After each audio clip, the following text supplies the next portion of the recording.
When the banks closed and bread lines stretched around city blocks, American families discovered that survival often meant gathering around a fire with whatever scraps they could find. The Great Depression of the 1930s taught an entire generation how to transform the humblest ingredients into hearty meals that could feed a family for pennies. These forgotten campfire recipes, born from necessity and perfected through hardship, carry within them the resilience and ingenuity of people who refuse to give up. Mulligan Stew. Every hobo camp had its own version of this legendary stew, where travelers would contribute whatever they carried in their bindles. Start with a large pot over your fire and brown any available meat scraps. Beef, chicken, even rabbit if you're lucky. Add chunks of potatoes, carrots, onions, and whatever vegetables you can gather. Pour in enough water to cover everything and let it simmer for hours until the meat falls apart and the vegetables meld into a rich, hearty broth. The beauty of Mulligan stew lies in its flexibility. Canned tomatoes, dried beans, or foraged greens all find their place in this communal pot. Season with salt, pepper, and any wild herbs you can identify. This single pot could feed a dozen hungry souls around a dying fire, proving that sometimes the best meals come from sharing what little you have. Bean and bacon pot. When protein was scarce and money even scarcer, dried beans became the foundation of survival cooking. Soak a pound of navy or pinto beans overnight in your cooking pot, then drain and rinse them come morning. Cut up whatever bacon or salt pork you can afford. Even a small piece will flavor the entire pot. Brown the meat in your Dutch oven, then add the beans with enough fresh water to cover them by 2 inches. Toss in a chopped onion if you have one, along with bay leaves and black pepper. Let this simmer low and slow for 3 to 4 hours, stirring occasionally and adding water as needed. The beans will gradually break down and create their own thick, smoky gravy. Toward the end, add salt to taste and maybe a splash of molasses if your pantry allows. This filling meal could stretch to feed 8 people and provided the protein and calories needed for hard labor. Hobo biscuits. These simple drop biscuits required nothing more than flour, baking powder, salt, lard, and water. Ingredients that even the most destitute traveler could scrounge together. Mix 2 cups of flour with a tablespoon of baking powder and a teaspoon of salt in your cleanest pot or bowl. Cut in a 1/4 cup of lard or bacon grease until the mixture resembles coarse crumbs. Gradually add cold water while stirring until you form a sticky dough that barely holds together. Don't overwork it. Tough biscuits won't fill empty bellies with satisfaction. Drop spoonfuls of this dough directly onto a greased cast iron skillet or Dutch oven lid placed over hot coals. Cover and bake for 15 minutes until golden brown. These dense filling biscuits soaked up stew juices beautifully and provided essential carbohydrates when meat was impossible to find. Smart cooks made extra to save for breakfast, split and fried in whatever grease remained from dinner. Tin can coffee. Before fancy brewing methods, Depression-era coffee was about extracting maximum flavor from the cheapest grounds available. Fill a clean tin can with cold water and set it directly on the coals or suspend it over your fire with wire. Add roughly ground coffee, about 2 tablespoons per cup of water, though desperate times called for stretching those precious grounds even thinner. Let the water come to a rolling boil, then pull the can away from direct heat and let it steep for several minutes. The trick to settling the grounds was adding a splash of cold water or even cracking an eggshell into the mixture. Pour carefully through a cloth strainer if you have one, leaving the bitter sediment behind. This strong black coffee provided the caffeine needed to face another uncertain day, and the ritual of sharing it around the fire created moments of normalcy amid chaos. Resourceful folks would dry and reuse grounds multiple times, adding chicory root or dandelion to stretch the supply. Ash cakes. When you had nothing but cornmeal and water, these primitive flatbreads could mean the difference between hunger and satisfaction. Mix cornmeal with just enough water to form a thick paste that holds together when shaped. Add a pinch of salt if available, though many may do without. Form the mixture into flat, palm-sized patties about ½ an inch thick. Rake hot coals to one side of your fire and let them burn down to glowing embers. Clear a clean spot in the ashes and lay your cornmeal patties directly on the hot surface. Cover them completely with more hot ashes and coals. After 20 minutes, carefully brush away the ashes and flip the cakes to cook the other side. The result is a crispy, crusted, dense bread that fills the belly and provides essential calories. These ash cakes, also called Johnny cakes by some, were often the only thing standing between a family and starvation during the worst months of the Depression. Cornbread.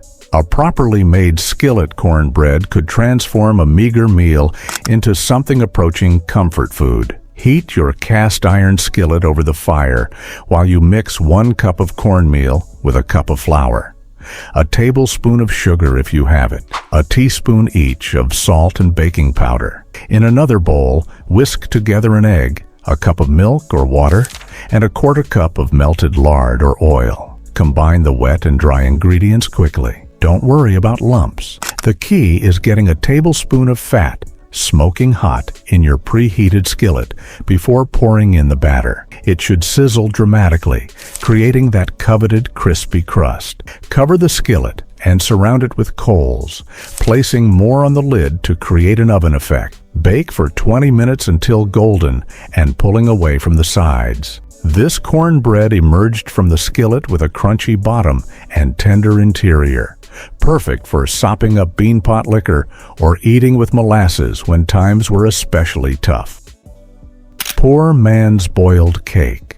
When the luxury of an oven seemed like a distant memory, this steamed cake proved that dessert could still exist in hard times. Mix together 1 cup of flour, ½ a cup of sugar, a teaspoon each of baking powder and cinnamon, and a pinch of salt. Add ½ a cup of raisins if your budget allows, along with a cup of water and 2 tablespoons of melted lard. Stir until just combined, then pour into a greased coffee can or small pot with a tight lid. Set this container on a rack inside a larger pot filled with boiling water, making sure the water comes halfway up the sides. Cover everything and let it steam for 2 hours, adding more boiling water as needed. The result is a dense, moist cake with hints of spice and sweetness. Families would save this treat for Sunday dinners or special occasions, proving that even in poverty, small celebrations mattered. The cake kept well and could be sliced thin to make it last longer. Navy bean soup. This hearty soup could feed a large family for days, making it a staple in homes where every penny counted. Start by soaking 2 cups of navy beans overnight, then drain and rinse them thoroughly. In your largest pot, brown a ham bone or any available meat scraps. Then add the beans with enough water to cover by 3 inches. Toss in chopped onions, celery, and carrots if your garden or budget provides them. Season with bay leaves, thyme, and black pepper. Then let everything simmer gently for 3 hours until the beans begin to break apart. Remove the ham bone and shred any remaining meat back into the pot. For the last ½ hour, add diced potatoes and continue cooking until they're tender. The soup should be thick enough to coat a spoon, with some beans remaining whole while others dissolve into a creamy base. This nutritious meal provided protein, fiber, and warmth during cold Depression winters, and leftovers could be thinned with water to stretch even further. Potato cakes. Leftover mashed potatoes never went to waste in Depression-era kitchens, where this simple recipe transformed scraps into a satisfying meal. Mix cold mashed potatoes with enough flour to bind them together, adding an egg if you have one, and chopped onions for extra flavor. Form the mixture into palm-sized patties and season with salt and pepper. Heat a generous amount of lard or bacon grease in your skillet over medium coals. Fry the potato cakes until golden brown and crispy on both sides, about 4 minutes per side. The outside should be crunchy while the interior remains creamy and warm. These filling cakes paired perfectly with any leftover gravy or could be eaten plain with a sprinkle of salt. Smart cooks would make extra mashed potatoes just to have enough for potato cakes the next morning. The recipe worked equally well with sweet potatoes, providing essential vitamins during months when fresh vegetables were impossible to afford or find. Fried apples.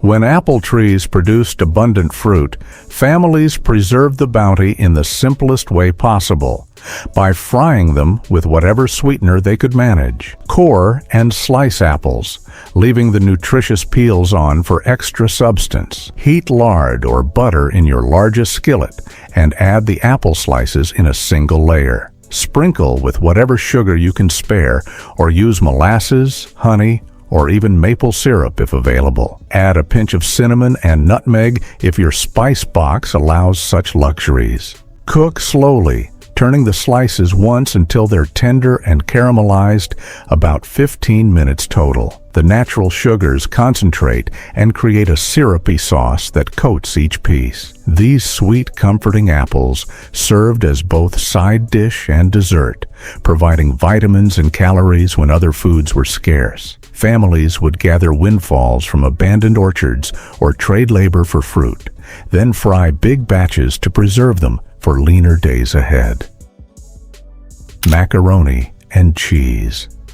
This beloved comfort food took on new meaning during hard times, when a box of macaroni and a chunk of cheese could feed an entire family. Boil macaroni in salted water until tender, then drain, reserving some cooking water. In the same pot, melt whatever cheese you can afford, government surplus, end pieces from the store, or even cheese scraps saved from better times. Add a splash of milk or the pasta cooking water to create a smooth sauce. Toss the cooked macaroni with the cheese sauce, adding salt, pepper, and a pinch of mustard powder if available. For extra richness, crack an egg into the hot mixture and stir quickly to create a creamy coating. Some families stretched the dish with breadcrumbs toasted in bacon grease or added any leftover vegetables to bulk up the portions. This filling meal provided protein and carbohydrates that satisfied hungry children and adults alike,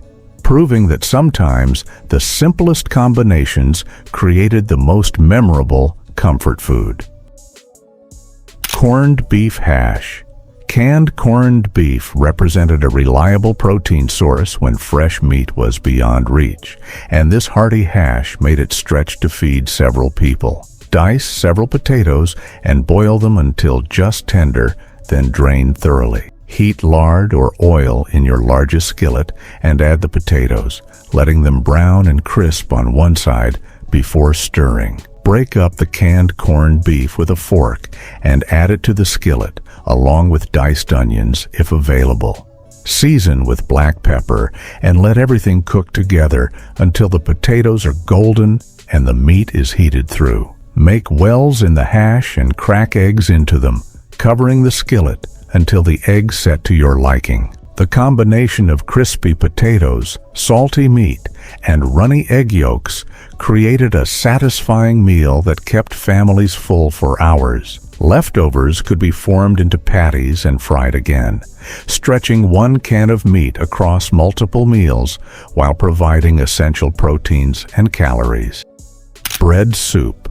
When bread went stale, resourceful cooks transformed it into this humble but nourishing soup that wasted nothing.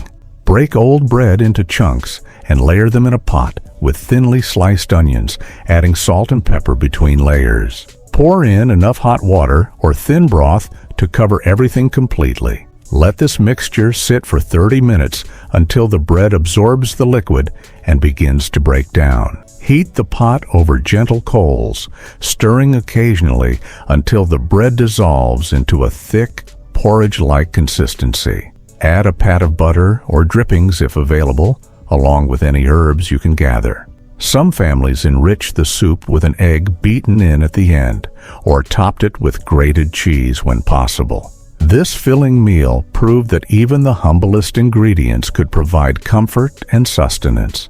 Children who grew up eating bread soup learned early that waste was a luxury their families couldn't afford, and that creativity could transform scraps into satisfying meals.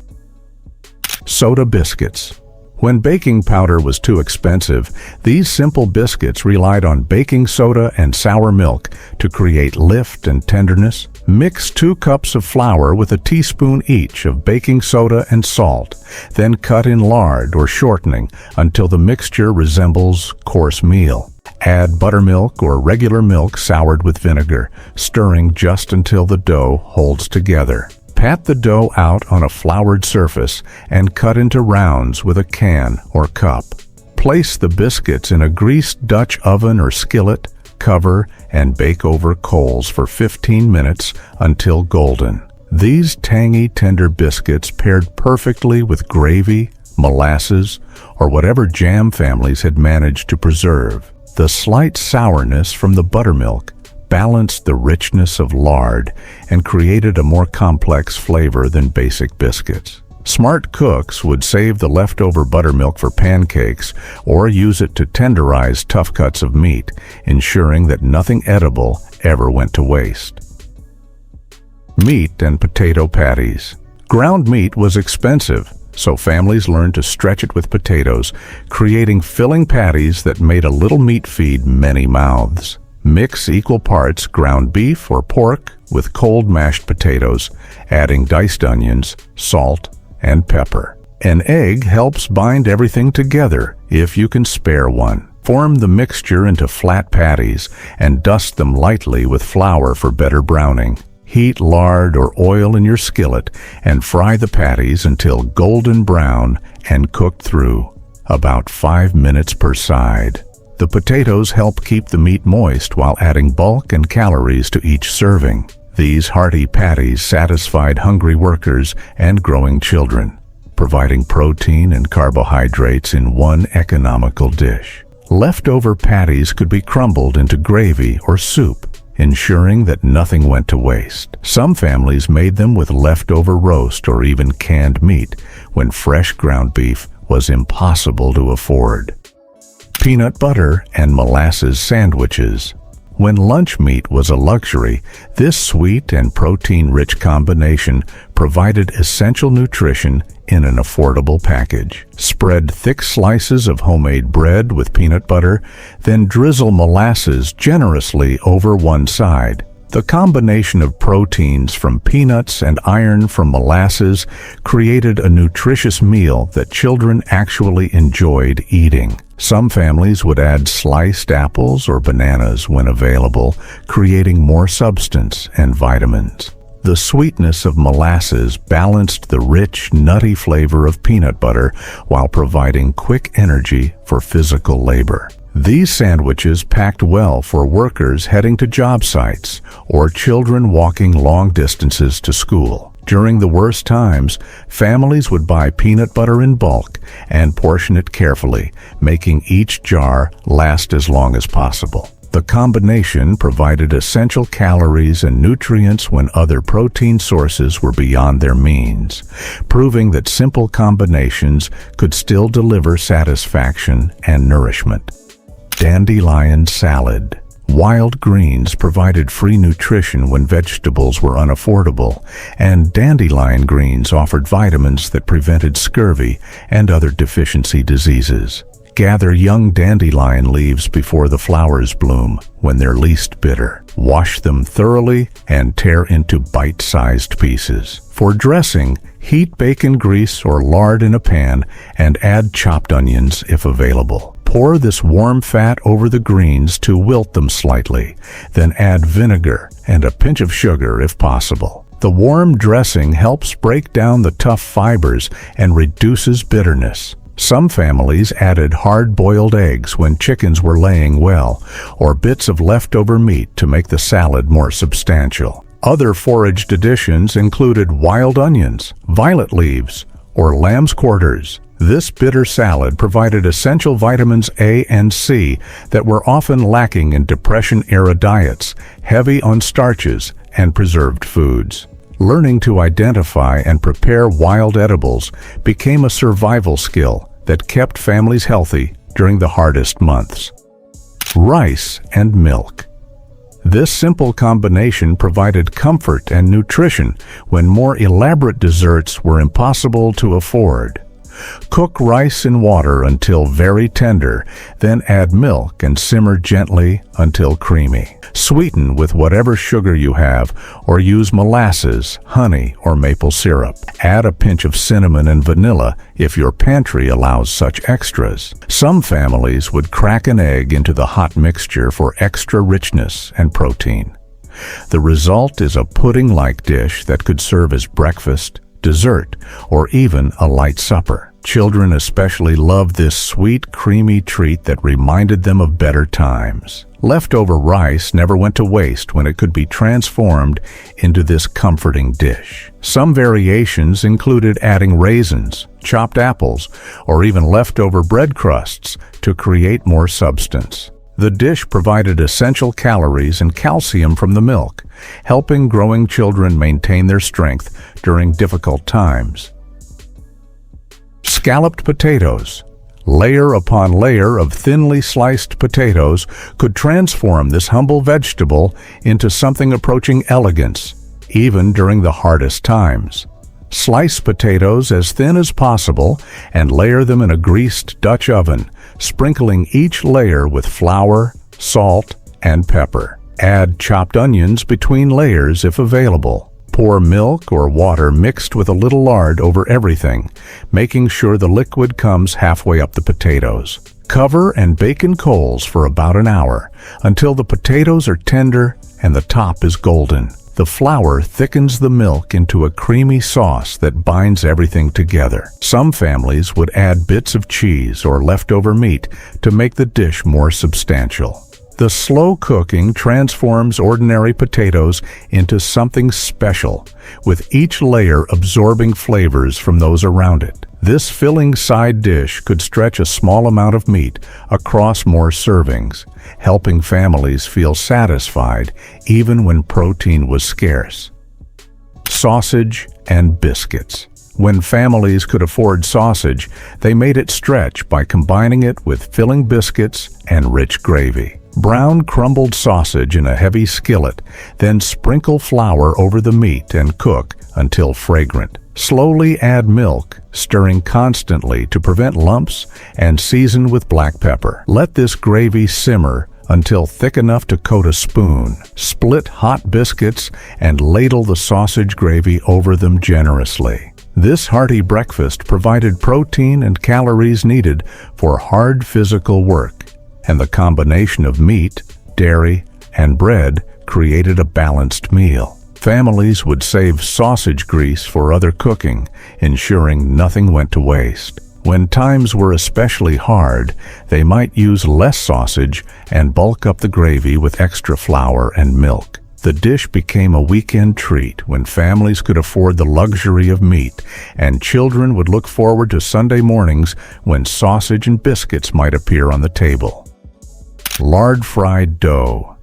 Sometimes called poor man's donuts, these simple fried pieces provided sweetness and calories when other treats were impossible. Mix flour with water and a pinch of salt to form a soft dough, adding a bit of sugar if available. Roll or pat the dough thin and cut into squares or strips. Heat lard in a deep skillet until it shimmers, then carefully fry the dough pieces until golden brown on both sides. Drain on whatever clean cloth you have available. While still warm, dust with sugar, cinnamon, or drizzle with molasses or honey. These crispy, tender treats satisfied sweet cravings and provided quick energy for growing children. The recipe used basic pantry staples that most families could manage to keep on hand. Some variations included adding a beaten egg to the dough for richness, or cutting the dough into shapes that children could enjoy. The hot oil sealed the exterior quickly, creating a crispy shell around tender interior, proving that simple ingredients could still create moments of joy. Squirrel stew. In rural areas where hunting supplemented scarce grocery budgets, small game like squirrel provided essential protein during the hardest times. Clean and joint the squirrel, then dredge pieces in seasoned flour. Brown the meat in lard or oil in a Dutch oven, developing deep color and flavor. Add enough water to cover, along with whatever vegetables you can find. Onions, carrots, potatoes, or wild greens. Season with salt, pepper, and any herbs you've managed to dry from summer gardens. Let everything simmer gently for several hours until the meat falls from the bones and the vegetables create a rich, thick stew. The long, slow cooking tenderizes the lean meat and creates a satisfying one-pot meal that could feed several people. Hunters would often share their catch with neighbors, understanding that today's generosity might be repaid during their own lean times. This stew provided essential protein and nutrients that kept families strong during the Depression's worst years. Duck à l'orange is a venerable French dish that pairs roasted duck breast with a vibrant, tangy orange sauce. Its rich history dates back to the 19th century, enjoying popularity among French aristocrats. The duck is typically roasted to achieve a crispy exterior, while the sauce is crafted from a reduction of orange juice, stock, and a hint of Grand Marnier or Cointreau. By the 1970s, this dish had become a hallmark of sophisticated dining, frequently chosen for elegant dinner parties or upscale restaurants. The delightful contrast between the rich, savory duck and the fresh, citrusy sauce creates an unforgettable flavor profile that showcases the dish's aristocratic French origins. The meticulous preparation and exquisite presentation make duck à l'orange a true culinary masterpiece, and its resurgence could bring a touch of French elegance back to modern tables. Chicken marengo. Start with a savory stew featuring tender chicken, cooked with tomatoes, garlic, onions, and white wine, often garnished with mushrooms and sometimes even prawns. Chicken marengo, named after the Battle of Marengo, has an intriguing backstory. Legend has it that Napoleon's chef, after a victorious battle in 1800, created this meal from the available ingredients, as Napoleon refused to eat until something was prepared. The dish became a popular part of French cuisine and eventually made its way to American kitchens. Once a staple in cookbooks and food magazines as an exotic yet accessible dish, chicken marengo, like oyster stew, eventually faded from the spotlight. Chicken cordon bleu is a sumptuous dish composed of breaded chicken breasts stuffed with ham and cheese. Its name, cordon bleu, which translates to blue ribbon from French, hints at its esteemed origins.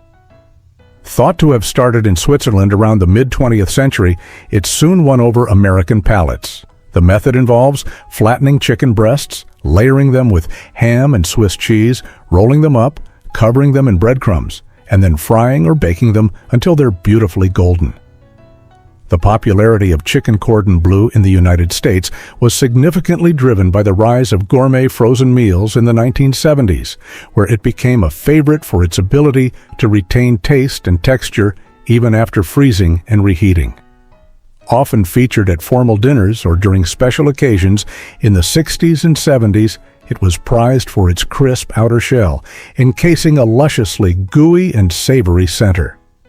This dish's appeal lies in its combination of textures and flavors, providing a bite of crunchy exterior, tender chicken, and melty cheese with every forkful.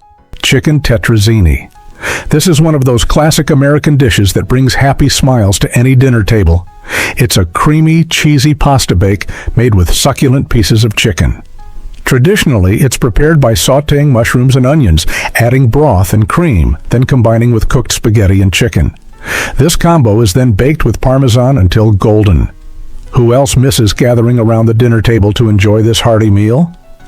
Cookbooks like Joy of Cooking featured this recipe, so you know that folks in the 70s were eating good. Chicken tetrazzini was named after the Italian opera star Luisa Tetrazzini, but its origins are firmly rooted in early 20th century America. It became a popular dinner party dish in the 1970s, and it was a great way to use leftover chicken in a luxurious yet tasty manner. Shepherd's pie is a homely casserole crafted with ground meat and vegetables, crowned with a layer of mashed potatoes. Originally from the United Kingdom and dating back to the late 18th century, this dish traditionally uses lamb, as the name shepherd suggests, differentiating it from cottage pie, which uses beef. The typical preparation involves sautéing ground lamb with onions, carrots, and peas, then topping it with a creamy layer of mashed potatoes and baking it until it achieves a golden color. Shepherd's pie was a dining staple in both British and American homes throughout the 1970s, offering a robust and comforting meal. It gained particular favor during the colder months, providing a warming, comforting dish perfect for family dinners or gatherings where its layered textures and flavors were particularly appreciated. The dish's enduring appeal lies in its simplicity and heartiness, making it a prime candidate for a modern comeback. Hawaiian haystacks. When it comes to quick and convenient meals, Hawaiian haystacks certainly took the cake. This versatile dish begins with a bed of rice, generously topped with a savory chicken sauce and adorned with an assortment of fresh, crunchy toppings. So why did we ever stop making these? The true origins of Hawaiian haystacks remain a bit of a mystery, but they surged in popularity during the 1970s as a fun, interactive meal for families. Back then, it was all about turning simple ingredients into festive and versatile meals. Interestingly, despite its name, Hawaiian haystacks have no known connection to Hawaii. They are believed to have originated in the continental United States, likely within the Mormon community, where they were popularized as a crowd-pleasing dinner option. Before we move to the next dish, don't forget to subscribe to our channel and hit the bell icon to receive notifications. Your support means a lot to our small channel. Chicken Diane is all about comfort, featuring chicken and broccoli smothered in a creamy cheese sauce baked to perfection. It originated in the early 20th century at the Divan Parisienne restaurant in New York City. Named for the very place that concocted it, Chicken Diane was initially designed as a showcase of the chef's skills in French cooking. It made its mark in the mid-20th century as a dish that blended sophistication with simplicity. To make it, layer cooked chicken and broccoli in a baking dish, pour over a sauce made from butter, flour, cream, and cheese, and bake until it's golden and bubbly. This dish is a testament to the fusion of French culinary art with the comfort of American home cooking, creating a truly delightful dish. Its creamy, comforting nature makes it a perfect candidate for a modern revival, appealing to those seeking both nostalgia and hearty comfort food. Liverwurst sandwiches. Just like the Liverwurst sandwiches, I love some sandwiches, but Liverwurst was special, and I want them back. This dish features slices of Liverwurst, a type of sausage made from pork liver, spread between two slices of rye or white bread. Liverwurst comes from Germany, where it was known as Leberwurst, and it only made its way to American tables through German immigrants. It became popular in the mid-20th century. In the 1970s, it was sold as a nutritious and convenient option for busy families because it had high iron content but was very tasty. It was a go-to meal for picnics in the 70s. To prepare a traditional Liverwurst sandwich, simply spread a generous layer of mustard on one slice of bread, add thick slices of Liverwurst, and top with thinly sliced pickles or onions if desired. Place the other slice of bread on top, and voila, your Liverwurst sandwich is ready. Salisbury steak. Salisbury steak was a beloved dinner choice in the 1970s, featuring seasoned ground beef patties covered in a rich gravy made from onions, mushrooms, and beef stock. This hearty dish was commonly served with creamy mashed potatoes and green beans, creating a satisfying meal. Its popularity was boosted by the convenience of TV dinners and frozen meals. However, as dining trends shifted towards fresher and more diverse options, Salisbury steak has become a nostalgic relic of past American dinners. Despite its decline, it remains a comforting reminder of simpler culinary times. Corn fritters. What do you all think about corn fritters? These delicious pancakes are made from a batter mixed with sweet corn kernels, giving them a tender inside and a golden, crispy exterior. Corn fritters have their roots in Native American cuisine and Southern cooking, where corn has always been a staple ingredient. They became popular in the 1970s as a versatile side dish or snack. Corn fritters are made by mixing flour, baking powder, sugar, and salt with whisked eggs and milk to form a batter. Stir in corn kernels, then fry spoonfuls in hot oil until golden and crispy. They can be enjoyed plain or with a drizzle of honey or syrup for added sweetness. Moussaka is a rich, layered Greek casserole that brings together eggplant, ground meat, and a creamy bechamel sauce. Its roots trace back to the Middle East, but it was perfected by Greek chef Nikolaos Tselementes in the early 20th century. The dish involves frying slices of eggplant until golden, layering them with a spiced meat mixture, often lamb or beef, and topping it all with a smooth, creamy bechamel sauce. Baked until golden and bubbly, moussaka offers a comforting, hearty meal that's perfect for sharing. It gained popularity in the 1970s as people became more adventurous with international cuisine, finding its way onto the tables of American families looking for something new and flavorful. With its robust flavors and satisfying layers, moussaka is a perfect candidate for a comeback.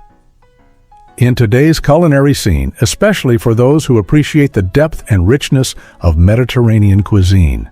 Celery Victor. If I had a magic wand, I'd definitely bring this one back right after bringing back Celery Victor. If you guessed it, the dish was created by Victor Hartzler, a chef at San Francisco's St. Francis Hotel around the early 20th century. It became popular through author Clarence Edwards, who featured it in his 1914 book, A Bohemian Guide to San Francisco Restaurants. By the 1970s, it made its way into middle-class homes due to the growing interest in Greek cooking at home. To make this dish, blanch celery in broth and vinegar until tender, then strain and cool. Next, whisk olive oil, vinegar, Dijon mustard, and herbs for the marinade. Now, pour over celery, and marinate in the fridge for several hours or overnight. Celery Victor was a popular meal, loved for its low-calorie content and great taste. I don't know why we stopped making it, but it would be great to have it on our tables again.